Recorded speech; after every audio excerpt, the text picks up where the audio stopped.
lanes again, or is it already too much of a commitment now? Get what farm you can, otherwise you risk, you know, maybe some sort of cheese. Oh, hold on. They're actually making an early initiative to go on to Bulldog. Oh, the damage! That Chilling Touch winner does so much work, and they'll be able to follow it up as AA will grab the last hit, and it's going to be a 1-0 start from Vega. Chilling Touch did a lot of damage, but that was very, very good eye shots. But going back to your point, I feel like they can actually do... wait a second, Soul is getting stunned up by my nuts here, but he should be fine. But I'm actually thinking that they can actually maybe rotate the A back towards the safe lane at some point, and when the Brute has a bunch of spiderlings jungling, the A can actually go to the jungle to take the experience. What is happening mid lane, Winter? Look at them dive! They're committing it all the way. No one's going to be able to turn with the wand, and S4 is going to go down! Oh my! 9 napalm charges. Oh. I mean, no one was prepared. I mean, this is not something totally new and innovative to put Batrider in the mid lane. And I know we haven't seen a whole lot of Batrider in very recent history, but one of the common rules is get that stick. Top lane, they're going to be rolling on in for Bulldog. They're going to get the R-Shard block, and he's going to need one more auto attack. Oh! He salves him at the end, and it gives him just enough spunk to stay alive, and he is on the run. Can he find the way out without getting caught? Seema the Slayer needs 5 seconds for the shards, but oh, Nightpash not going to get enough damage with the nuke. Bulldog will live, and he's going to have to limp his way all the way back to base. But for a matchup that wasn't in the initial game plan for Vega, this is still working out very well in the top lane for them. Yeah, that was really important survive there for, like, really important for Bulldog to survive there. Otherwise, he would have like 40 seconds or 50 seconds or not having a bear when he is alive. Look at the aggression from Vega. Suddenly no one sweeps in from the mid lane and gets a lasso onto my nuts and will whip him down. That sounded very inappropriate, I'm not going to lie. But nonetheless, Vega moving up to a commanding start 3-0. Winter, every day is a winning day for us as long as Alliance is in the tournament because we get to cast my nuts. So it's a wonderful thing. Look at Loda, though. He is all about annihilating these little broodlings. He's happy to dance under the tower. Mag has been forced back, and this has got to be a bit frustrating for him. But in the comparison between what Mag's been able to get out of the lane as compared to Bulldog, he's still sitting damn pretty. He's level 4 with a Soul Ring. We go back to touch base with Bulldog. He's about to get to his level 3. Man, mid lane S4 almost went down there. He got 112 damage stolen from the Razor. So close to dying. But at this point right now, I feel like the next thing that Vega wants to achieve is to get levels on the A. So I think in the near future, they would actually move the A back to the safe lane. Yeah, you get him one of those lanes he could just secretly farm in and hope that no one pays attention to. Not exactly a lane though, it's like the jungle because the spiders are going to be jungling no matter what. Oh yeah, yeah. So you're just borrowing the spiders to actually leech, like get experience and just... Maybe you can some last hits in the jungle, but it's mostly for the experience when you are doing that. So Lina is on babysitting duty up here for Bulldog, as it is right now. This Tusk has been a continued problem for now. Seema is heading all the way back to base here, but it might be in his interest to maybe move elsewhere, or does he return back to top? Now that top has, you know, been doing good enough to at least get Bulldog down one time and out from the lane and have a good commanding start for this Legion commander. Should this Tusk consider roaming elsewhere and add some extra assistance maybe to bottom, or should they get this good thing and keep this good thing going in the top lane? Bottom is not an easy lane to kill though. I think middle lane is much easier for the Tusk to kill with the Razor. Yes, so he's going towards the middle lane. The TP is coming out. The Batrider is just a much easier kill at this point. The Bristle and the IO is just a very difficult proposition to go on. And S4 does know the Tusk is here. He's chilling. So you can actually napalm the siege creep already as well. Oh, you're right. But it's what, 80% magic resistance? So I don't know how much damage you're actually going to be burning through. But hey, any amplified magic damage is going to help a bit. Yeah, I thought the biggest change with the siege creep is I think benefits heroes like OD or Silencer the most, because those heroes are always struggling to kill the siege creep. But right now, OD can actually kill the siege creep very easily. You know who that change affects on the worst side of it is Coddle. He cannot blast down siege creeps anymore. I've done it personally. It's the worst thing ever. Dragon Knight and Pugna. Yeah, Pugna, yeah. Oh, it sucks. So, because then you put yourself into harm's way having to just stand there and auto attack the last remaining siege creep. What takes like 12 times, 12 attacks will put you into harm's way potentially. Back at top lane, though, Seema will make the rotation, but mid lane is where we're going to see no one in a bit of trouble here, sapping up lots of damage. Wanted to turn and take out Ake with him, not going to get the opportunity. My Nuts is going to get the last hit, and S4 gets a little bit of redemption from the early mid lane start. That was really important for my Nuts to be there though, otherwise it would have been a 1-for-1 trade, the Razor killing the IO as well. So even though he doesn't have the boots, he managed to make it to the crime scene just in time to actually save his teammate there. Well played. Very well played. They acknowledged that no one had been sitting too pretty right there, and they're going to be able to take them down a peg, and Alliance are finally going to be able to get themselves onto the board. Let's go back to this bottom lane, though. This has been the quietest lane of the three. Mag, who occasionally just kind of bops in, as you see, and is able to snipe out a set of creeps, but just as I say, it's been the quiet lane. S4 is quickly here to kind of shake things up. Will be spotted up from the tower, however, and has to get that back. He got scuppered earlier by the Spiderlings as well, so Mag knows what's going on. He's playing very safe, and right now we see Solo and Seema continuously trying to shut down Bulldog. They know he was jungling like 30 seconds ago, or a minute ago. They're trying to steal a stack though. They're bringing the Razor as well. Oh, with Razor they could do it. Oh, with Razor they could do it. This is two big stacks. This is like that side little bank account that Alliance had saved up, and they're just taking it. Serious heist happening right here in the jungle, and Alliance are not going to be close. They just know that everyone's missing, and they're anticipating that maybe a gank is swooping in. Man, it looks like one of the things they least suspect is that they're actually losing all of that gold. We're going to see a very sad S4 here once he scouted out and realized he's like, wait, that was my Blink Dagger! Oh no. That's a bummer. They're going to see if they can catch the culprits red-handed, but they're already out the back door, and they're making it away with all that sweet loot. S4 doesn't want to have any of it. He gets the lasso off and pulls no one up to the high ground. And now he rests on that pedestal, having to fight through the fire, and it looks like here comes some help from Seema. Ake shows up just in time, though, with Bulldog in hand. They're going to be able to take out no one.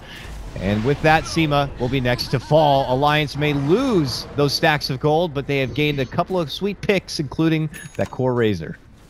Yeah, that was a really good move from S4 there. Even though he didn't have vision, but he just realized that he could have actually dragged the Razor up the cliff there with his Firefly and forced Vega into a bad situation by having to, because the supports tried to save the Razor, but they couldn't do much at that situation, and they even gave up the death on the Tusk as well. So it was really important, like you mentioned, for Alliance to actually get some redemption, you know, after losing their stacks. Certainly helps out, and that's S4 just kind of flexing his experience. Some of these new up-and-coming, young, youthful, bright-eyed mid laners may not have all that kind of experience on something like a Bat Rider. They're more used to the, you know, recent Shadow Fiends, Queen of Pains, and Lesh. And he's able to read the situation and do that kind of cliff play. It's really impressive. Most of the newer mid players are mostly like farming orientated type of players though. You rarely see the newer mid players play more of like tempo controlling, and Night Stalker, Bat Rider from S4, or even the Puck. And if those heroes end up being the heroes of the patch, you know, it's going to be on them to kind of get used to playing that kind of composition. All of them, S4 is used to it. Actually got buffed, right? Yeah. Yeah. Even the Puck got a 10-second reduction on his ultimate. I like it. Some of those mid lane heroes, they're like stylish heroes, and they're going to be able to do flashy kind of a plays, and that's like what we used to see in those typical 1v1s. I think it was like yesterday, or maybe the day before, myself and Gods got to witness the old famous Queen of Pain Puck matchup in the mid lane. We don't get to see much of those very often, but yeah, bottom lane, we're seeing Mag, who's going to get spotted out with a dust. Loda considers moving in, but then the Razor shows up and he starts sapping away that damage. Loda looking to retreat here. Ake not going to be so lucky. He gets popped. And that's all that a Vega wanted. Let's take the one wisp kill, turn back, clear out the wave, and maybe look to add some pressure here on the bottom with 9pash getting involved. They shouldn't be able to take this tower, so it's just like one kill on the support. And they had to rotate so many heroes in though, so I don't think it was a big loss for Alliance. They lost just the support for a 5-man rotation. I think we can live with that. It's worth it. Oh yeah. Loda will make it out fine. How long, now that 9pash is level 7, it's not going to be easy for him to just secure duels unless he has the whole team involved. Is that going to be a top priority here soon so they can start building up that damage, or do they need to wait for him to build up something like a Blink Dagger just to be able to get it going? I think he needs a Blink or a Shadow Blade though this game. I think they definitely need to wait for that. It's kind of hard though. They have only like, maybe if they don't have the Blink or Shadow Blade on Legion, they can snowball him in. That's like the other way they can do it. Oh yeah. That's a cheap, easy vehicle to get into the action, I suppose. Yep. Hopefully it doesn't lead you right into trouble and do an talking LSA. Talking about items as well, Loda has chosen to go for Arcane Boots, so that would probably suggest that he wants to build the Greaves. So that's pretty interesting. It's gonna make him really strong against the Legion Commander and even the Razor as well. Because these heroes don't really... Or are we gonna see a duel here on Loda? Oh, he's trying to get close enough for it, but they have equal move speed almost, it looks like, and Loda's gonna be able to walk away from trouble. Seema, who showed up, not going to be able to get the catch on anyone, and it looks like the tower will be denied. So they're able to take away that extra few gold shekels from Alliance. Let's go back to... It's time for Batman, though. He has a blink. Oh, yeah. Let's smoke. This is, yeah, just the class. You get your blink, you get a smoke, and you go get a kill with your blink. And hope that the smoke allows you to do it undetected. Here he goes. S4 is going to take to mid lane. He's going to smoke up with my nuts, and both of them are going to start heading north, it looks like. Priority in trying to catch this pesky spider. Do they have detection for the spider? They do. This might actually give things away though, because they have a ward that sees no one in middle lane. So the other lanes would be really cautious at this point. Mag.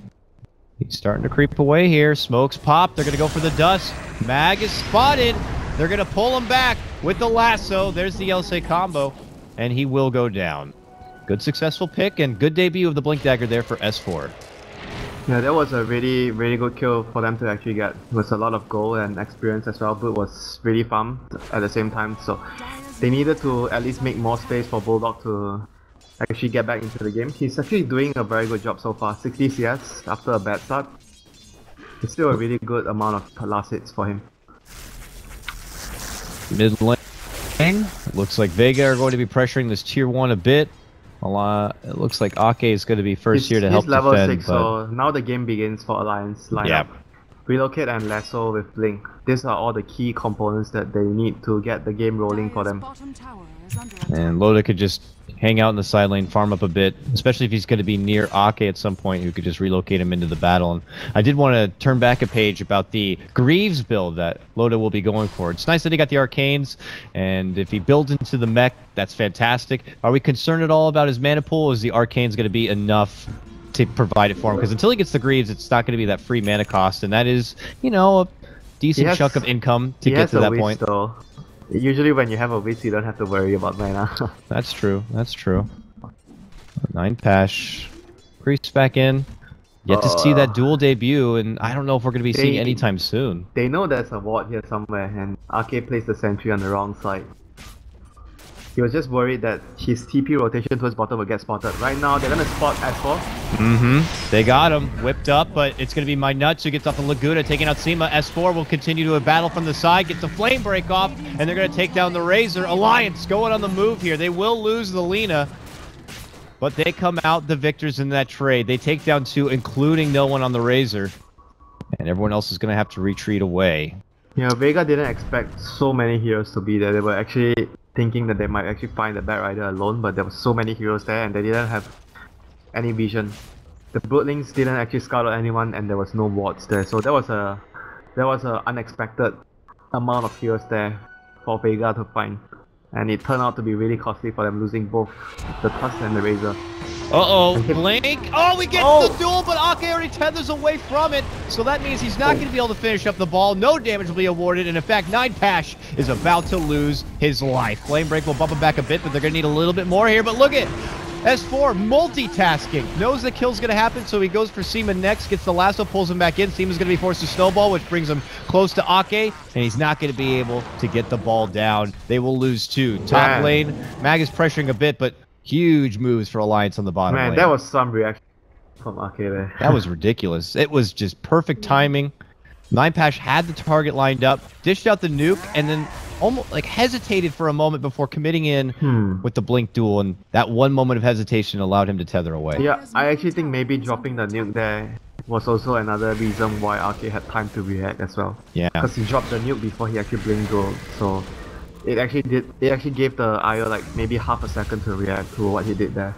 Which is really all that's needed. Even if he wasn't focused on himself, he'd see the burst of damage, hero click, and tether to safety. Yeah, because They managed to dodge the Ice Blast. That was the biggest thing there by getting the tether out. So that was, like you mentioned, a very good debut for the Bat with his first gang, but not a good debut for the Legion with his first Blink gang. Now Alliance have that extra bit of intel. Trial number 2. Yeah, I was like, all right, I gotta start getting some damage here because this LC is a core LC, Again? hoping to be a late game in tandem. Will he get Wisp this time? Goes for the duel. S4 gonna start burning everything below. They get the uppercut. They might get S4. Ice Blast will secure that kill. He's set to shatter. But look at this, Loda moving in, and he will be quilling down all of Vega here. 9Pash wants to duke it out, but Loda is happy to just rip them apart. No one comes in, gets off a big sap of damage, but he's going to get kited about. It's Bulldog and Alfredo now showing up to party, and it's going to be Alliance who get the better trade. A 3 for 2, and they want more. They're looking to move in for Solo. Solo desperate, trying to slow them down with a Vortex, but this bear, will he get a one-hit root? Oh, doesn't matter. Ake relocates in, looking to cut him off at the pass. Solo changes course. He's just trying to draw them out, and eventually the balls come out from Ake, and he will be able to get the kill. And that was just really bad for Vega there. It started out really well, but it didn't end well because the Bristol got so much quill stacks on them, and he was able to kill everyone. And I have to say, as Alliance now move into the Roche pit, quickly pick up an Aegis for themselves. We know that Vega, for the most part, are battling this 4v5 because, you know, having this Broodmother and doing a Broodmother gaming thing is Mag at least able to do something with the on the side to make up for the fact that they're fighting 5v4. I would imagine not yet because, you know, tier 2 still standing. He went more of a greedy build-up. I mean, he has Vlad's medallion and a Midas now, but is this enough to make up for the fact that the rest of his team is just getting spanked in these fights? I don't really feel like the Brood will be able to do a lot though in team fights because Brood is very bad versus the Bear, the Lone Druid, and Bear Rider is a really good counter towards the Brood in the fights, regardless of what items the Brood goes for. So I find it really hard that the Brood will be able to do much this game though. He's probably gonna just try and red and split push, but there's Relocate and Bear Rider though, so it's gonna be tough. And joining the fight is also difficult for him, so the Brood is stuck in a really difficult spot in this game. If you don't really get much done out of the laning phase, it's really hard for the Brood to actually do much. Yeah, this is that typical fall-off point, especially if we're not able to get a lot done in the early part of the game. She's really not good versus what Alliance have though, in general. No, certainly not. I mean, even now it's like, oh, he could see Bulldog doing this, but can he really do anything about it? Definitely not with Ake around, but he's like, ooh, Ake, I'll go for him. Uh-oh, though. Help has showed up. They pop the dust, and he is on the run here. It's a dusted spider, but look at down below. Near the southern front, they're going to be able to get the catch on the S4, and then 9Pash going to be able to get his first duel of this game. Will be awarded the 24 points of extra damage. He immediately heads to the bottom, where he'll see Loda. Loda had been trying to get this tier 2. Looking to commit in for it, and the tower will be denied. Now between 9Pash and no one, they both don't want to commit on the Loda here. This man is a beast, and the relocate comes in from Ake. He's going to be bringing in the Bulldog, who's going to summon Alfredo, and now the three of them are going to be able to rip through no one. By that I mean actually no one, Razor, not no one. Their names are so tricky. I know, no one playing the Razor, except for this guy. Well, Alliance continuing to get a little bit more. Yeah, they lost their S4 Bat Rider in the previous little skirmish, but they are able to at least always get something for themselves. Is Ake gonna die to spiderlings here? Get them off me, they're sticky! He's running! Well, he'll make it away. But this is the point where Alliance is really dominant on the map because of Bat Rider plus Relocate though. So Vega has to be really careful not to give away too much of map control and too many pickoffs. Right now, the Bristol actually didn't choose to complete. We were talking about the Greaves before because when we saw the Arcane Boots, but he actually chose to go back for a Point Booster and a Blast. So the Point Booster would actually mean maybe Octane Core, but we're gonna see a Lasso on X4 getting Seema. Okay, he's able to snowball away from any sort of flame break, goes for the TP, and my nuts will not able to get close enough. That little snowball distance was more than enough to create a buffer space of him to have that escape. Alright, so it does draw some attention towards himself. And Vega are able to barely etch away from trouble. Looks like 9Pash is going to be building up into what I imagine being a Blade Mail in this game Winter. He's got a broadsword for now, and he's got to look to build up some more damage here. I just feel like with Alliance and their serious map control and with map control comes more opportunities to farm. Their late game is on par, if not better than Vega. So if they're already farming better, I can't imagine that this story pans out well for Vega. They definitely have better late game, I feel. Yeah, so Vega really need to kind of put the pedal to the metal here, but Sima is not going to be able to drive himself away from trouble. Loda is going to be picking up that one. He's now dominating. I think he's going to finish his Octarine core very early though, at this rate. Imagine it has to be an Octarine core. Yep, okay, you got the Mystic Staff here. So what is it, in case anyone doesn't know or doesn't play a lot of Bristle or Octarine Core, what is it that makes the Octarine Core so good on Bristle? Just the sustain capability of all his quills? Yeah, bottom lane, they're looking to go for 9-Pash, who will purge himself up. He's looking to retreat up north, but that's towards more trouble. He will end up going down.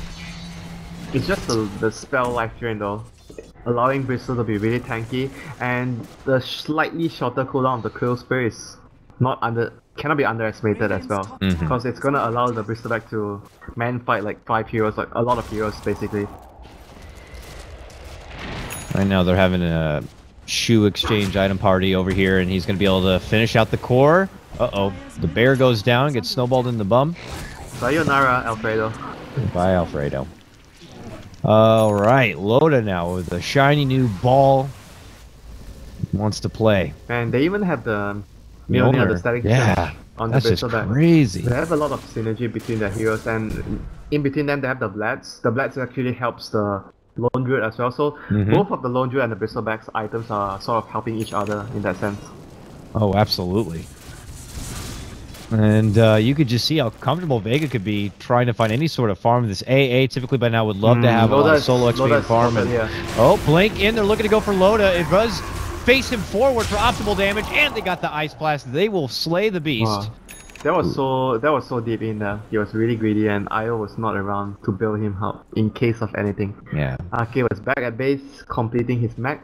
So Lola just went for the Arcane Boots just to disassemble towards completing the Octarine Core.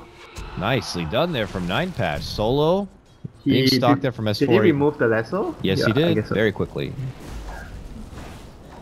Yeah, I was watching the other side of the map, but so they managed to save Solo from certain death there, and he was really close to his Aghanim though, so he would be really upset if that happens. Going down when you're almost there. Soon he'll have the Ags for the very scary level 1 Ags bomb. It'll be minimal damage, but it will linger. And you know what? It's not the worst thing ever. It still has a threshold, and those few opportunities we see from time and time again when the enemy's able to slip away with just a sliver of life, as long as an ice ball lasts, even at level 1, will be enough to kind of put the nail in the coffin here. But I'm sure Solo would love to get XP. You know, when you don't have that luxurious start, you're not going to be able to build into the Midas, so he's going to have to do it the old-fashioned way here. And for now, we'll continue to jungle. But what's the urgency for Vega? Now that, you know, we've already discussed a bit how Alliance's late game seems to be much more potent. Does this add extra pressure for Vega to have 9-Pash committed for these duels to build up all the damage so that he can be a powerhouse for them in the late game? Or is it on no one's razor to just keep tanking up and hope that with the sap damage in these crazy skirmishes, he'll be able to kind of, you know, outlast? I think they have to count on 9-Pash though. The Razor has, you know, gone past his glory stage though, which is the laning phase, and he didn't have a really good start, so the Razor doesn't feel like a very big threat in team fights or whatnot. You have to be ahead though against the Bristle and the Lone Druid, so you are able to do your job, which is to sap damage from them in team fights. But right now he can't really stand his ground versus them, so I think that the Legion Commander by 9-Pash has a lot of heavy lifting to do. Maybe at some point even build a Silver Edge to deal with the Bristleback though. I'm not so sure though. Maybe he's just gonna go for BKB first, then consider the Silver Edge later, or maybe even an AC after.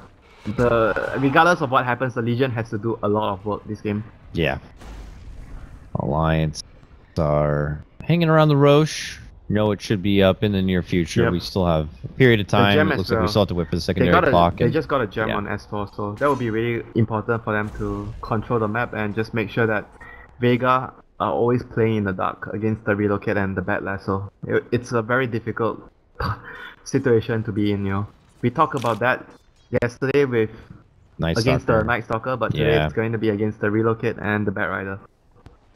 Vega move out, smoked up. try to get anything. Are they going to use anything with Vision? this? Like at Oh, least no. a ward? No, they're not going to be dropping anything at They least have for 2 now. wards They will on get one. Seema. Yeah. There we go. One by the secret shop. And they're banking that maybe something might be going down soon near the Roche pit. And they're going to park it there, but it's actually Alliance who are pushing out the bottom, maybe trying to force Vega to come out from the dark, defend one of these lanes, and at that window of opportunity, Alliance could double back towards the pit and quickly take it out. They have the burst power to take it down pretty fast, I would imagine. I don't think they have a medallion or anything, but with Lone Druid, Batrider, Loda's Bristleback, it shouldn't take too much effort. Haste Room Batrider. Whoever gets caught now is gonna get kidnapped for a very, very long distance. Here he goes. Look at him go. It's like a Boeing 747. He's flying through the skies right now. And for now, he'll have to settle for little spiders. Yes. Yeah. Burn them up. It's like a Reddit stream right there. Well. And he's gonna find the wards, I assume, soon. Nope. He heads south. They will not get the scout on that ward yet. Alliance go into the pit here. And by the vision of Vega, they might have gotten a brief glimpse of Alliance heading down there, but they are too far out. They will not be able to show up and help. They can't even do anything, even if they know. Sad times for Vega here. It looks like Mag has picked up a BKB since the last time I touched base with him, but just can't feel. I just can't help but feel like the spider is just overall a bit irrelevant at this point. What can you even build to be helpful? You know, like, there's nothing you can build to be good versus what like a Lincoln Sphere to throw onto LC maybe or something. Become a utility spider. They need the spider to do some carry work this game. He could be the one to get the AC if LC decides not to. Just add any sort of utility for his team. Yeah, possible. It's possible. He's got really good farm though. But like I mentioned yesterday, Broodmother with a lot of farm, it's like not that useful. Yeah. You know, it seems to be an ongoing thread already here in this game, Winter. It's like we talked about Razor and his window and his prime. The laning stage has passed now. The Broodmother's prime may have passed already for her. AA is still going to be always relevant. Of course, Tusk will be always relevant to kind of be that support staff to set everything up. But we all look to 9Pash mostly to be the one to put the team on his back. Committing in mid lane, trying to get hold of Loda here. Can't quite get close enough to set off the duel. Now Mag is trying to slow him down, but it's time for Alliance to consider turning this fight around. They're going to start by dishing out the goo here onto no one. Good Ice Blast will connect onto Bulldog only. Laguna to fly out here from my nuts, and they're going to make the pull on the 9Pash. They've already taken out no one. Now they're looking to go for the Legion Commander. The secondary core is going to be dropped. 3 go down all day from Vega. It's what started an attempted jump for Loda. And S4 with his Pride Rune is going to start flying and torching up the Iceman. He melts down. Solo will go. And that leaves Mag as the lone survivor. Alliance in firm control of this game as they push on 19-10 and secure a tier 2 tower. With Aegis in hand, it's time to go high ground, I imagine. It's time to end the game. Here we go. They're gonna get this set of racks. Even possibly the bottom set as well though. I'm not sure Vega can do much at this point. For Vega, it is a best of 3 today, not going to be a typical lower bracket best of 1. So this is not going to conclude their Nanyang rung, but it will give Alliance the upper hand, and if anything continues as normal trend, all best of 3s have ended in a 2-0 run, so Vega still going to continue to fight here, rolling on in. They got Ice Blast out, no one. This is out the static here. Bulldog going to get caught out, relocated back to base. He is Ice Blasted up, but it looks like he should be fine. They'll wait for his return as Loda is going to stand in plan here. Mag looking to retreat, will be brought down from the Quills. No one's going to get lassoed up from S4, and they will also finish off the Razor. Both of them down for nearly a minute without a buyback, and that will be game. Vega will drop. Alliance take the 1-0 lead in the series and are 1 win away from going up against Monkey Business in the lower bracket final. Man, that was just I think as a result of Alliance switching up their lanes as well though, because like we talked about, Vega had a lineup that needed to do very well early. Their heroes are very one-dimensional, very laning phase focused, I want to say, the Razor and the Broodmother. So once they didn't do much in the lanes, they didn't really... I mean, Razor had a decent laning phase, it's just he died way too much after that. But Broodmother didn't really do a lot because he was in a lane that she didn't want to be in, which is the Bristler plus Isle.